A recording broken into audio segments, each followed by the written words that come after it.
વાંધો નથી. કેવું ટ્રાન્સફોર્મેશન કરવું છે આજે? મારે છે ને ગ્રે કવર કરવા છે ઓકે. એન્ડ હાઇલાઇટ્સ કરવી છે. કેવો શેડ જોઈએ છે હાઇલાઇટ્સમાં?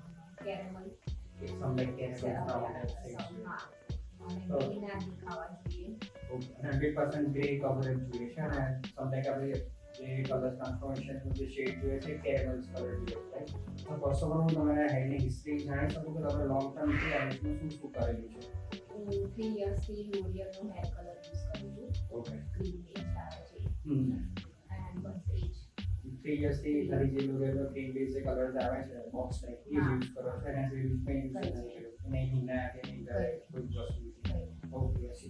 તો આ જે લાસ્ટ વન જે તમે શેડ્સ કરેલો છે તેમાં તમને પેચીસ એવું લાગે છે કે જે રૂટથી લઈને મિડલાઇન સુધીનો જે હેડ છે એને more than light and tone દેખાય છે. આફ્ટર મિડલ ટુ એન્ડ્સનો જે હેડ છે એ બહુ ડાર્કર ટોન લાગે છે. તો પહેલા એની પહેલા તમે મોર ધેન ડાર્કર ટોન કરતા હતા પછી લાઇટ એન્ડ ટોન્સ કરતા પછી લાઇટર પર આવ્યા એટલે થોડું મિક્સ મેચ થઈ ગયું છે. ઓકે. એટલે બંને કલર્સ અલગ અલગ મિક્સ એન્ડ મેચમાં થઈ ગયું.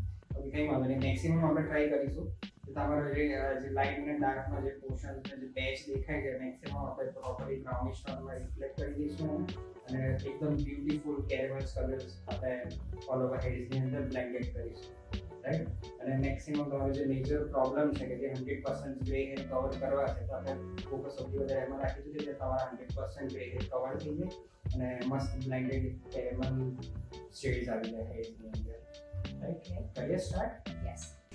ઓકે. Nice beautiful lovely. જોતા ચેન્જ થઈ છે ને? Yes better than expected. Nice.